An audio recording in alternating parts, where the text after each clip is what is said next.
Along all the roads leading to Gauderville, the peasants and their wives were streaming toward the little town, for it was market day.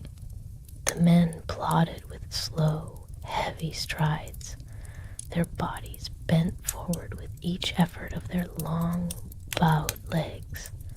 They were deformed by hard work, by the pull of the heavy plow which raises the left shoulder and twists the spine, by the reaping of wheat which spreads the knees to gain a firm stand, by all the slow and painful labor of the fields. Their blouses, blue and stiffly starched, shining as if varnished, ornamented at the collar and cuffs with a small design in white thread, swelled out around their bony chests like balloons about to soar. From each blouse a head emerged, 2 arms and 2 feet. Some led a cow or a calf on a rope. The women walked with a quicker step and livelier manner, carrying large baskets from which protruded the heads of chickens and ducks. Into the great square of Gauderville they poured from every quarter, and there arose a tremendous uproar composed of the mingled lowing of cattle, bleating of sheep, and grunting of pigs, cut through by the sharp cracking of whips. Maître Hochecorn of Brouté had just arrived at Gauderville and was taking his way toward the square when he noticed on the ground a small piece of string. Maître Hochecorn, economical like every true Norman, reflected that it was worth picking up, and he stooped painfully, for he suffered from rheumatism. He took the bit of thin string from the ground and was about to roll it carefully when he noticed Maître Malandin, the harness maker, standing at his door and looking at him.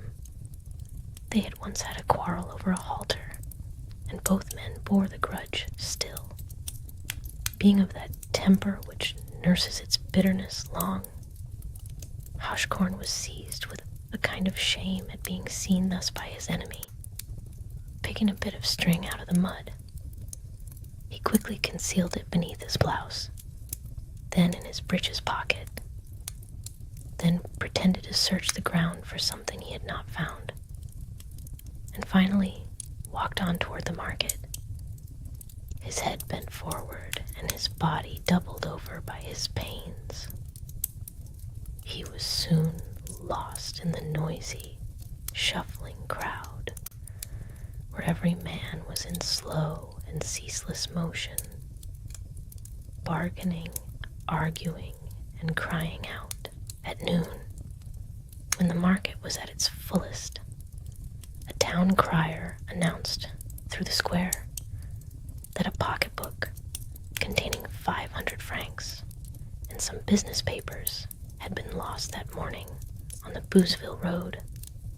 The finder was asked to bring it at once to the mayor's office, or to Maître Fortune Ulbrec of Manneville.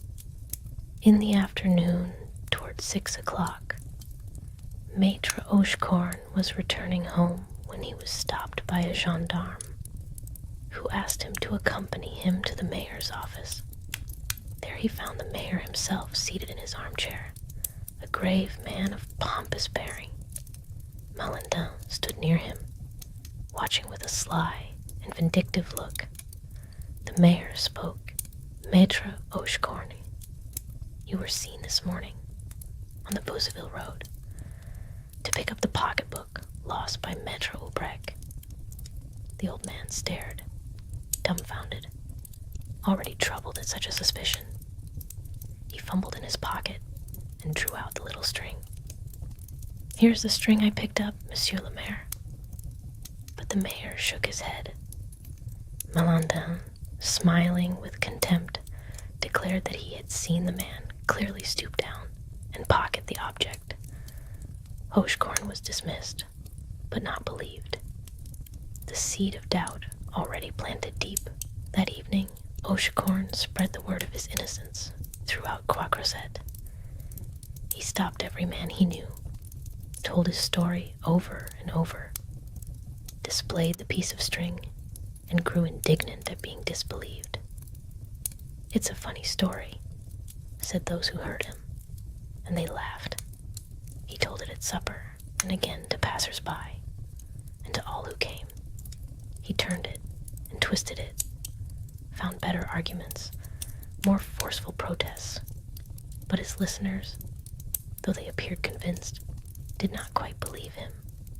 The following Tuesday he returned to the Gotterville market, driven purely by the need to tell his tale. He stopped acquaintances, began his story, displayed the string, and concluded with rising outrage. People laughed still. Walking home, he stopped strangers on the road, accosted them, repeated his case, showed the evidence. Some smiled, none believed fully, and the laughter followed him like a shadow. "Ah, yes, the string," they said among themselves. For the first time in his life, Maitre Ochicorn felt that the whole world was against him, that he was accused not of a crime, but of something worse, of being the sort of man who lies, who says one thing and means another. This suspicion burrowed into him like a nail. The following week, a farm laborer named Marius Pommel found the pocketbook on the road and returned it to Maitre Hulbrecht of Manville. The object contained all its contents, every franc accounted for. The news spread quickly.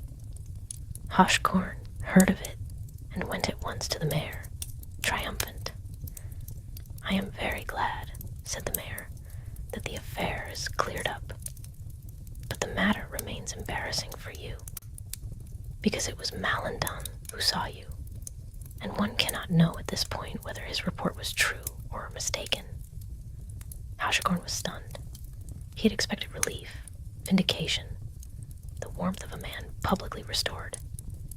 Instead, the mayor's words were careful, measured, non-committal. At the inn, at the market, along the roadsides, people went on murmuring. What could the pocketbook's recovery prove? Perhaps the old man had accomplices. Perhaps he had found the book and passed it to another, who then pretended to discover it innocently elsewhere. The crafty peasant mind could imagine many such arrangements. The logic of innocence proved nothing to those who had made their judgment. Hochkorn's triumph curdled in his hands like milk left too long in the sun. He returned to his explanations with redoubled and desperate fury. From that day forward, Hochkorn sickened. He could not eat, could not sleep, without rehearsing the story, testing a new argument, imagining a new objection. He grew thin. The mockery of men, though they perhaps no longer thought of him often, had become to him a living thing, a creature that gnawed at his chest and would not let him rest. He fell ill toward the end of December. He died early in January, and in his final wanderings, still he spoke of the piece of string, of the crime he had not committed, of the witnesses who would not believe. He repeated his proofs to the white walls of his room, to the ceiling above him, to the empty air. A piece of string, a little piece of string. See, here it is, Monsieur le Maire. The village of Broad buried him quietly, and life in the Norman countryside went on without interruption, with its markets and its cows and its cold mornings. The piece of string passed out of memory quickly enough. But for one old man, it had been the whole world. The one injustice too small for the law to touch, and too large for a human heart to bear.